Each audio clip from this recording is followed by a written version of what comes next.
Hello and welcome to AWS Made Easy, episode number 116. This is the show where we interview guests from AWS. We go over the latest AWS cost optimization and generative AI news and give you tips and tricks for how to optimize your AWS spend. My name's Stephen Barr. Hi everyone, I'm Rahul Subramaniam and couldn't be more excited about this show today. We have so many new things to talk about today. So Stephen, what's on the agenda? Let's jump in. Well, we have a few things. The big news is Knowledge Bases now supports Claude 3.5 Sonnet. Let's put that on the screen. We're going to dive deep into a demo later, but here's the article. Knowledge Bases supports 3.5 Sonnet. We have 3 more news articles, and then we're going to do a Knowledge Bases demo. So why don't we start with the news articles, get those out of the way, and talk about the cost impact, how this impacts your operations, what you can do to save money on these particular announcements. Should we bring the first one? Yeah, let's dive right in. Okay. The first one is EC2 C7i-flex, now available in US East. So this is bringing to your attention the C7i-flex instances. Going over the article here, 19% better price performance compared to C6i, available in US East Ohio. That's one of the major, huge regions. This is part of the EC2 Flex formula, the Flex instance portfolio. So how is Flex different than T instances? Yeah, so I think with Flex, they expect that you're going to have at least a little bit of baseline performance of around 40%. With the T instances or the burstable instances, the general assumption is that your usage is generally closer to 0, and every now and then it spikes up when you're logging into it or when you're operating. So there's a big difference between burstable and the Flex. In Flex, you're typically operating at around a baseline of 40 to 50%, and then you have the ability to go all the way up to 100. And what they do over there is they use some of that spare capacity during those free times to give you the benefit of a better price. So the baseline performances are fundamentally different between the Flex and the T types. Again, these are for compute-intensive workloads primarily. So you're talking about, the C6Is that you've typically been using, or similar instance types. You can replace those with the C7i-flex now. If for a general utilization, you're hitting anywhere between 40 and 60%. Well, I'm pulling up the C7i-flex product details here that says instances efficiently use compute resources to deliver baseline performance level with the ability to scale up the full compute performance a majority of the time. So the phrase that I've heard describing this is lightly oversubscribed. So it's not like a burstable where you are capped at a certain amount of high performance per hour. Yeah.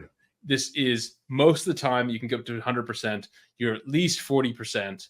And this way they can oversubscribe. You can, most of the time, you can count on it being the full C7i. And this is the 4th generation Xeon scalable processor. So that's one generation newer than the C6Is. Exactly. And so you guys should try this out. I can't wait for the compute optimizer to start recommending these because there are a bunch of trade-offs. For example, the C7Is are available in the 5 most common sizes. So you go from the large to the 8x large on the C7Is. And then when you look back, C7i-flex. The C7Is give you a much more options. I think it's 11 different sizes going all the way up to the 48. Correct. But the C7i-flex has 5 of the most common options. It goes from the large to the 8x large. And so as you're moving off from the C6Is, you now have the choice of either moving to the Flex or the C7Is without the Flex. And there might be a bunch of trade-offs to make. Compute Optimizer would probably be the best way to get those recommendations on what are the safe migrations to make. So we can't wait for that to be launched. And once that happens, CloudFix will automatically have the ability to make those migrations super trivial, super easy for you. Absolutely. So have a look out if you're using CloudFix. Have a look in your recommendations for migrating some C6Is over to C7i-flex. We'll be following Compute Optimizer closely to see how that changes. How do you rate this announcement? Let's put the announcement back on. How do you rate this announcement on a scale of 1 cloud to 5? So as far as the announcement is concerned, I think this is a 4 cloud. They have a lot of details in here. They have the trade-offs. Some of the trade-offs already mentioned over here. They make it relatively easy to figure out when and how you should move. So I would give this a solid 4 clouds. However, on the simplifies versus complexifies, it's getting a little more complicated to kind of wrap your head around all the different choices. So I think as long as the Compute Optimizer is there and it's making recommendations, things are relatively, sane. But in general, all these new instance types have gotten to a point where we have now 600-700 plus instance types. It's becoming too hard to keep track of everything that's going on. All right, so let's put a neutral for this one, with the caveat that when Compute Optimizer supports this, probably bump it up to a simplifies. Yeah. I'm happy with that if you are. Let's go on to the next one.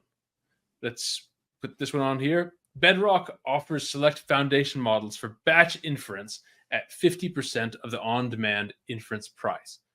That's pretty that you really need. So the question is, what are the use cases for batch inference? Actually, there are a whole bunch of them. So there are a couple of cases that come to mind straight away in terms of how we use some systems. If you're familiar with tools like Expensify, which basically take all your receipts and process them, you could just scan your image and put it away, and then it'll basically go figure out all the details of the receipt and fill out your forms for reimbursements and stuff like that. Systems like that, typically, you don't want to do that in real time. You can take 24, 48 hours or whatever to come back with the details of those receipts, because no one is filing a reimbursement right then and there. In all of those cases, you can actually go ahead and run this, and you'd be saving 50% of your costs. Another example where we use a lot of this is where we are analyzing source code in bulk. So entire GitHub repositories need to be analyzed to figure out what's going on, particularly during acquisitions, trying to understand how we might want to change the architecture, create a good understanding of what the system actually does, understand if you're missing anything, understand what changes or architecture changes we'd like to make going forward. When you do processing like that, invariably when you're trying to do it in real time, you're going to run into rate limits and all kinds of other constraints. It's slow, it's long, and it's a heavy processing load. Even those things, if I could get them at 50% of on-demand inference prices, and I could, get it and let it run over a period of time, that's a pretty neat, pretty compelling proposition, really. And it's really speaking to AWS's ability to see this big picture view, to see how many inferences need to be done over the next 24 hours and say, okay, maybe there's a lull in on-demand during, a certain couple hour window. And then during then it can push through a lot of these batch processes. And that way their P99 of on-demand requirements is not as large. Correct. And the way my mental model, the way it's evolving right now is, if you want real-time responses and you need really fast responses, the end user has to be a person that is sitting in front of a screen where they need to see those responses. If it's an automated system or a pipeline that's just processing a bunch of stuff behind the scenes, you don't need it to have, a super fast response time. You don't need to have the accuracy and the correctness of the data matters way more. If you have a chat-like interface, yes, you need a quick response time and all of that matters. But in the scheme of things, I would anticipate that the backend workloads where you're processing tons of stuff using LLMs, that is where a bulk of the spend is really going to be. Yeah, that makes a lot of sense. Looking at the post itself, there's new batch inference documentation. Yep. It's really simple pricing at 50% of on-demand. There's not even a pricing page up yet, so just go to the on-demand page, divide by 2. There is API documentation. Looks like it works from all the major providers. This is pretty cool. I'm glad that it doesn't just work for a small subset, and then you have to correct make it more complicated. So for all supported models here. Let's look at the supported models just to make sure. Let's see. Claude 3.5 Sonnet is supported in batch. And also Haiku, not Opus, but right at this point we can consider Opus irrelevant. Correct. And then the multimodal embeddings. This is important if you're doing lots of document ingesting all at once. You're just given several terabytes of PDFs, and you want to put it into a knowledge base. Stay tuned. Put it into a knowledge base. You want to use those embedding models in batch mode. That seems like a good idea. Okay, back to the tab. How do you rate this one? Yeah, so on this one, I would rate this as 4, and it definitely simplifies the life for most developers. Being able to process a bunch of different documents, like you got stuff in an entire S3 bucket and you just want to run through a bunch of analysis and store it in a database. Great use case, 50% cheaper, really straightforward, and definitely simplifies. Well, speaking of batch inference, I'm going to try something with our transcripts to ask it, and I can do this offline. What do they need to do a 4.5 or above? Yeah. Right? And we can do that's a great batch inference problem. I can go through all of our analysis of all time. that I don't need to know right away, but it'd be neat to know eventually. Okay. Yeah. 4 and a simplifies for Bedrock offers batch inference at 50% of the on-demand price. We've got one more cost optimizing article for you. And this one is interesting. It doesn't, at first glance, well, what's the cost impact? Here we go. Amazon S3 now supports conditional writes. The idea is you're uploading something to S3, and you don't need to necessarily now check if the thing that you're uploading is already there. Correct. So in what cases do you need to use this? I think in almost all the cases where people are uploading documents, images, and stuff like that, you want, managing duplicates in all of these scenarios is relatively hard. And typical, the old way of doing it is first you'd make a get call into the query to see, first a list call with filters to figure out whether that particular object exists or not. If it doesn't exist, then you allow the upload, then you upload the files, and then you store it. And it gets a little more complicated with multi-part uploads because you're doing multiple upload streams. If something fails, then you try it again, and so on. So a little more complicated, but this makes it really simple to do conditional writes to say, if it already exists, you don't need to upload it all over again. And it saves a bunch of cost when you may have a scenario where things are being uploaded over and over again. I like this highlighted sentence right here. You no longer need to build any client-side consensus mechanisms to coordinate updates or use additional API requests to check for the presence of an object before uploading data. So say you have a video and you want to say, did that work? Maybe you don't have great bandwidth, or you're coming in and out of reception. You're not sure if it worked. So you don't have to do all that validation anymore. You can reliably offload validations to S3, enabling better performance and efficiency for large-scale analytics. Yep.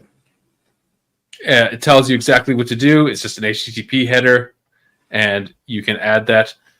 Cost implication of conditional writes. So how can conditional writes, and especially these multi-part uploads, how can this lead to unanticipated costs?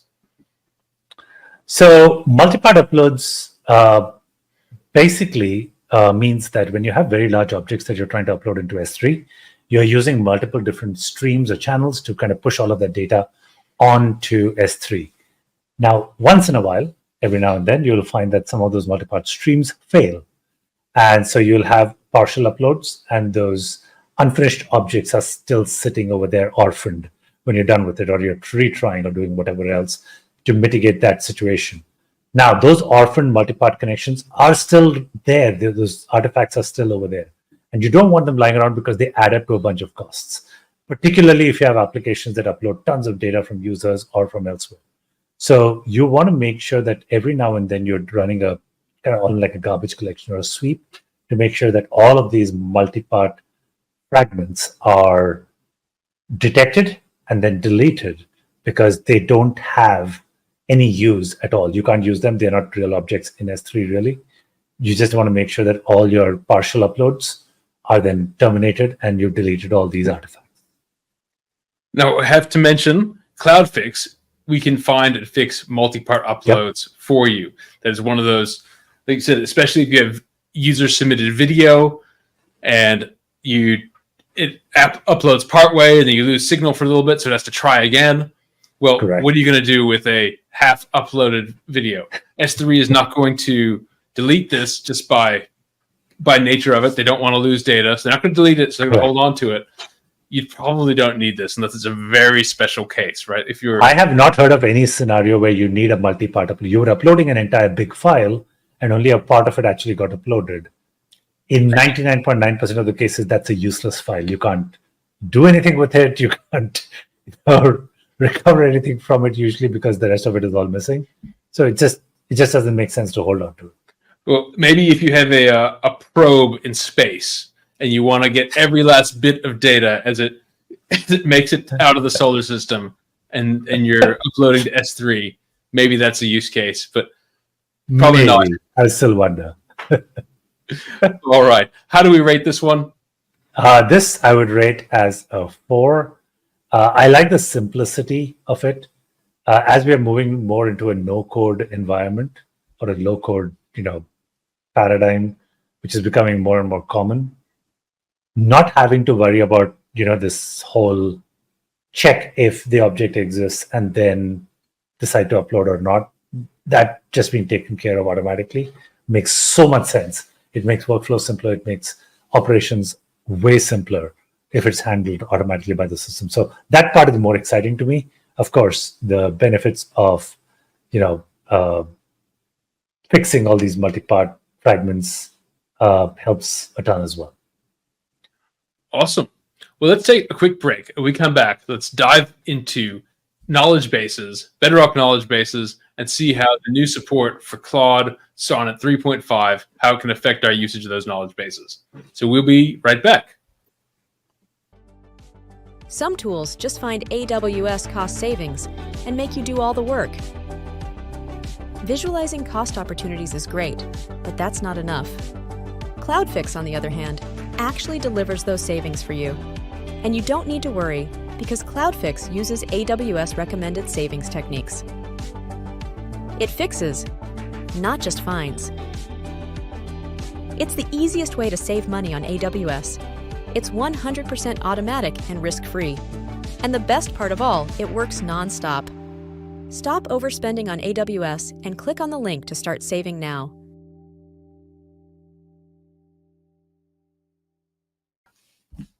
Okay, we are back, and here is this announcement we're very excited about, the title announcement of our show, Knowledge Bases for Amazon Bedrock supports Anthropic's Claude 3.5 Sonnet. So this is a big announcement. I was very excited to see this come up but on the 23rd, so a couple days ago. Very excited to see this happen.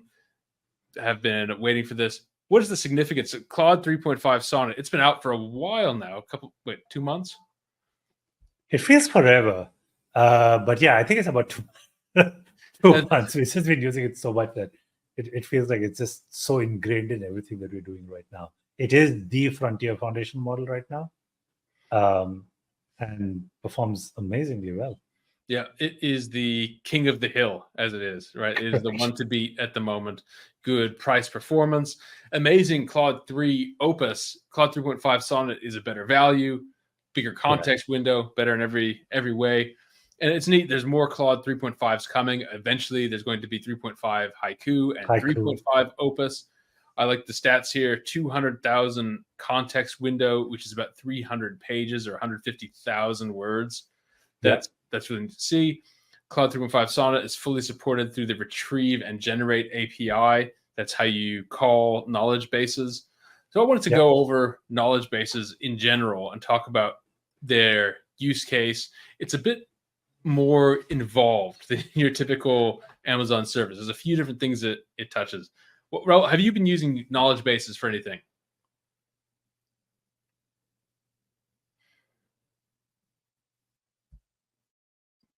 More involved, and the things that I am still trying to understand, for example, is the multimodal inputs. For example, if I have images, when I load up an image into the knowledge base, does it actually understand what's going on in the image, or does it just, just turn it into a vector and store it like an image vector? So those are the kinds of things where I haven't found a solution that has great. For a lot of my use cases, I need images and text all being ingested correctly. And so I haven't found any of the tools to do that really well. But knowledge bases is starting to gain a bunch of popularity because it's in the AWS ecosystem. It makes it really easy to put in a bunch of documents in there and get analysis done very, very quickly. So I definitely had to try it a lot. But I hear you've been putting in a bunch of work on getting this to work and experimenting with it. Yeah, I want to share my screen, share a tab. So this is what a knowledge base looks like from the management console. Now, to look at the knowledge base here, this is the knowledge base entity. Yeah. So let's have a look before we dive into the details. Let's have a look at how do we actually use the knowledge base. So we're logged into this knowledge base here. We can click here and onto select model. And now here's the exciting thing. 3.5 Sonnet is now available. So let's click there, on demand throughput. And now let's ask this one. What are Banjo Obayomi's? He was AWS guest a couple of months ago now. Always thoughts on getting started. So this is a very nebulous question. It's not saying getting started with what. It's not saying who Banjo is or any of the context. Let's hit run and see what happens. So you see it says retrieving and generating response. That's the retrieve and generate API that it's calling. Here it is. Banjo is particularly passionate about video games, computers, anime. He pursued it in college. Let's see. So it's going over this. He expresses amazement at the ability to create entire worlds through technology. This passion for building has been a driving force in his career. So that's kind of answering the questions. Yeah, but it doesn't say, thoughts on getting started. So let's add a follow-up. How would Banjo advise a newcomer to get started building apps? Yeah. And check out that it actually pointed out the sources. It has the citations right there. So you can check out which transcript had the insights that it presented over here. Here we go. This is great. Number one, embrace AI and prompts. English is the new programming language now. Number two, utilize no-code tools. For example, Party Rock. 3, don't discourage learning to code. Banjo still believes knowing to code will be useful. Number 4, start small and local. Number 5, explore and build. So just get things done. Number 6, engage with the community. This is a really good summary that I think adequately demos Banjo's knowledge. Look at the source details. So this is pretty cool. It's saying, because I processed the transcript this way, this is saying when in the article. This is showing me asking him a question. How do you advise people to start? And this is Banjo's reply. So this is pretty neat. And if you look at the metadata associated with this chunk, it's saying, okay, here is the episode value. Here's when it was scheduled. We can look, it's a type of full episode. We have a URL there. We've got the audio URL, the name of the guest. We have the LinkedIn and the YouTube URL here. So if we copied this over here and paste it into a new tab, what do we get? We get our interview with Banjo. Experience.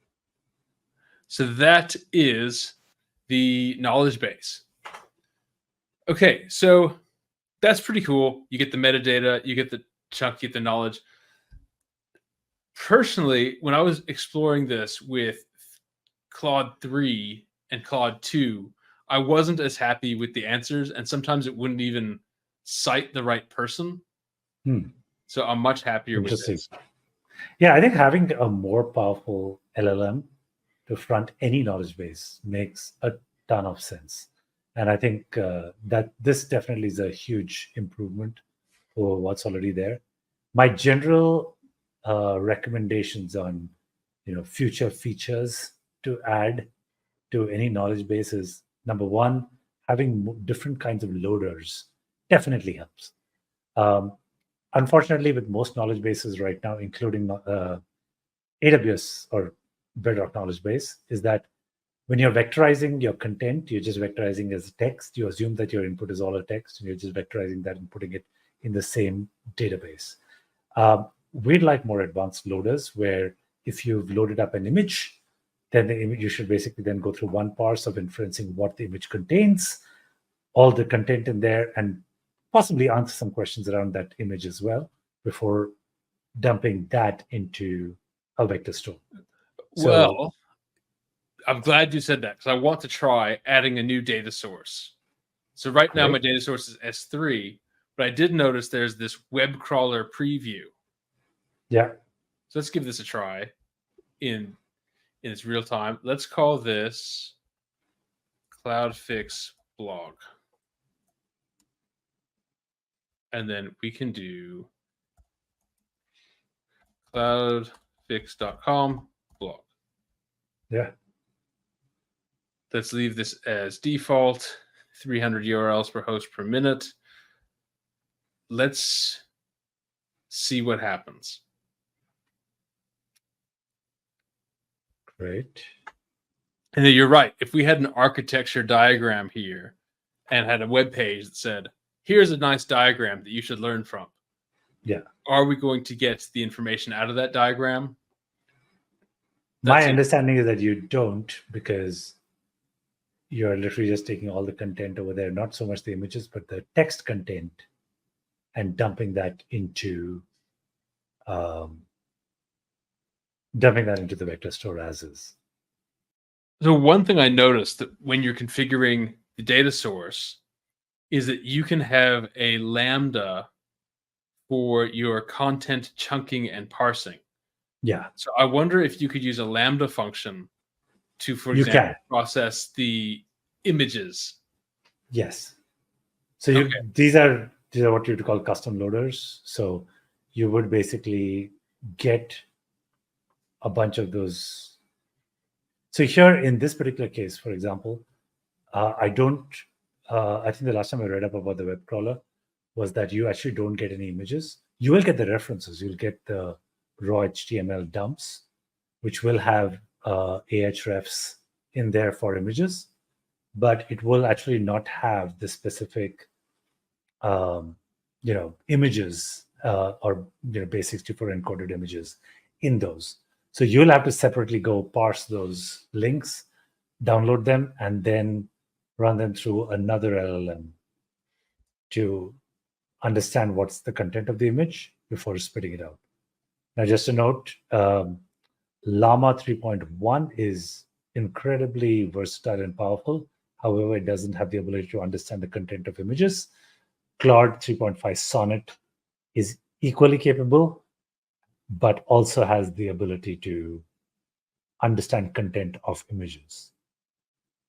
Now, interestingly, when I added this data source last time, I got this menu and it never actually finished, and I never saw the data source being available. So now I'm watching this one here to see if it will actually add our crawler-based source, and do I have to wait for this to finish in the UI? I think I do. I think I just have to let that. Interesting. Web data source only supported for knowledge bases created with Amazon OpenSearch serverless vector databases. Okay, that's an interesting part. We talked about knowledge bases. One of the prerequisites is you need a vector store. Now, there's 5 options for vector stores. There's OpenSearch, there's Aurora, Postgres, which is basically using PG Vector. You can use Pinecone, Redis Enterprise Cloud, or MongoDB Atlas. I'm using Amazon Aurora, which is not compatible with their web crawler. I should have known that earlier, but that's okay. But check out OpenSearch. So I've been using a bunch of OpenSearch as a vector data store, and it is pretty neat. It takes just a few minutes to get set up, and most systems support OpenSearch right out of the box. I think it took me like 5 minutes to get up and running with OpenSearch as my vector store, and just work seamlessly. All right. Well, on the next episode, I know we have time limit today. On the next episode, let's try out an OpenSearch backed database with the query. Overall, in terms of knowledge bases, I think it's a very, very good thing that we now have the ability to talk to this with Claude 3.5 Sonnet. Yeah. Again, the select model, it's 3.5 Sonnet. Well, that's the question. So if I say, what advice do the hosts have about cost optimization? This is going to talk about every single episode. Yeah. Right. But we could, and so this is going to, I'm curious to what it says now, of course. Okay, implement FinOps culture. What is our top K parameter over here? Did it let you? Right now, our top P is 1, our temperature is 0. Got it. So what we could do is we could add a filter, and we can do episode number equals. So if I said EP underscore num equals 85, I don't know what episode that is. Let's check it out. Oh, here we go. Problem. This is a UI thing.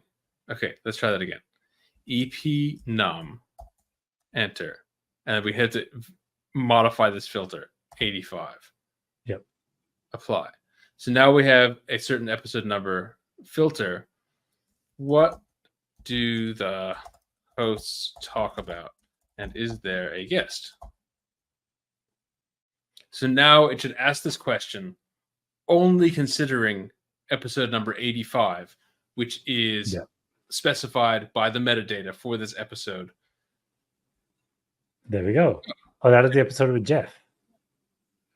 Interesting. Okay, so let's make sure that's right. If we do show source details, 85. If we go over here to the YouTube link, yeah, that is. Cool. Yeah, that's pretty good. Yeah, there we are. Cool. Okay, so back over to the console. Share this tab. So one question you could do is, could you use Haiku to then generate your predicates and then use that to test the knowledge base? So for example, I don't think you could do something like,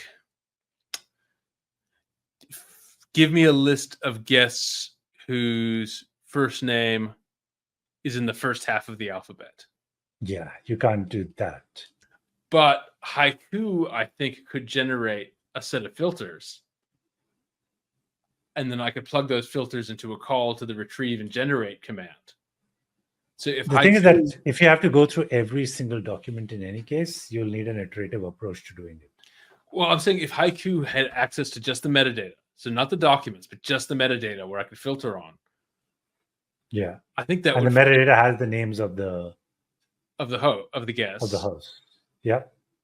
You could say, you could say filter for all episodes with guests whose first name is in the first half of the alphabet. Yeah. And you could probably do that. Correct. And then, okay, so that's a good experiment. But that would be a completely separate document of just the metadata. Yes. So you need to have your metadata in the context window for Haiku. Correct. And have the metadata being able to generate filters, which you can then Correct. plug into your retrieve and generate API. But I think that's one way of doing it, right? Because the Haiku call is going to be fast and inexpensive. Yeah. So one of the things that's just the state of the art, what's going on outside is this is a very basic RAG that AWS has implemented, easy to get people started on it. But as we're discovering, to get RAGs to be truly knowledgeable about the entire repository of your documents and then be able to answer questions intelligently takes more than a simple RAG for a lot of real world use cases. So you've got a bunch of very interesting new approaches to RAG that are coming up. There are graph RAGs, there are RAGs with feedback loops and so on, which are actually proving to be a lot more efficient and more effective in producing the right answers in most cases. So For a lot of cases, this RAG setup works. Use it if it works for you. It's relatively straightforward, low friction. But the way the technology out there is heading, we are going to start seeing a lot more advanced versions of RAGs coming into this space very, very soon. They're already there in the lower levels of the platforms. Like if you look at LangChain, you look at LangGraph, there are a bunch of tools out there which are open source, but expose different kinds of RAG solutions that you might want to put in place. Well, speaking of RAG, I'm really looking forward. Have you been using mzero lately? mzero is amazing. If you haven't checked out mzero, I would actually like to do a show where we demonstrate mzero. It is awesome. mzero is basically memory for your applications. And what I love about it is it basically has a Neo4j database behind the scenes, which just bring up the page over here. It has an amazing setup where whatever answers or content or whatever you're bringing up, you give it to mzero. mzero will basically parse it using the LLM and start building out. So if you over here, if you go to docs, just go to docs on the top right. Yeah, and let's go down on the getting started. Well, I like this idea of adding a memory. Yeah. Okay, right. Graph memory. Start. Yeah, that's the one. So it takes all your entities and it builds out a graph data structure of everything that you're asking it to remember. And then when you query mzero about what's going on, it actually has a graph query that it does behind the scenes in Neo4j and pulls out the relevant information. And it's pretty amazing what what it does to your chat experiences, to your memory experiences. So for example, if you're having a conversation with a user where the user has once told you that they want to depart from destination X, let's say that's San Francisco, you never have to repeat that again because that gets recorded in memory as part of a graph to say, I always want to leave from San Francisco. Now, unless you change that with some other directive, that knowledge is going to be there in this knowledge graph, and it's truly a graph. So it's really fascinating what you can do with it now. So kudos to Taranjeet and his team for creating this. I love mzero. It's been fun to use. Absolutely. Well, that gives us a few different things we have to do in future episodes. We're going to do a mzero episode with graph RAG, understanding the entities and the relationships. See if we can get Taranjeet back on the show for that. Also do knowledge bases, test out knowledge bases and generating filters with Haiku on the metadata. That way you can use knowledge bases more effectively. There's a lot of different ways to do things in this ecosystem. It's pretty cool being part of the evolutionary explosion, right? There's different ideas, lots of different techniques being explored. It's pretty absolutely neat. No, it's starting to get so hard to keep track of everything that's going on. Just when you think that you've grasped one aspect of it, there's something new that completely overhauls what you've just learned. But it couldn't be a more exciting time to learn this stuff. Neat. Well, I think we need to wrap this one up. This has been a really fun episode. We've got lots of different cost-saving tips. Try out those C7i-flex instances. Make sure if you're using Amazon S3 that you can now easily deal with conditional writes. It's been, we've got some really good articles we've covered. Yeah, and as always, please keep your feedback coming. We'd love to hear from you. We'd love to know what is important to you so that we bring that content to you and curate it for you. Till then, till next week. Thanks, everyone. Take care. Bye-bye.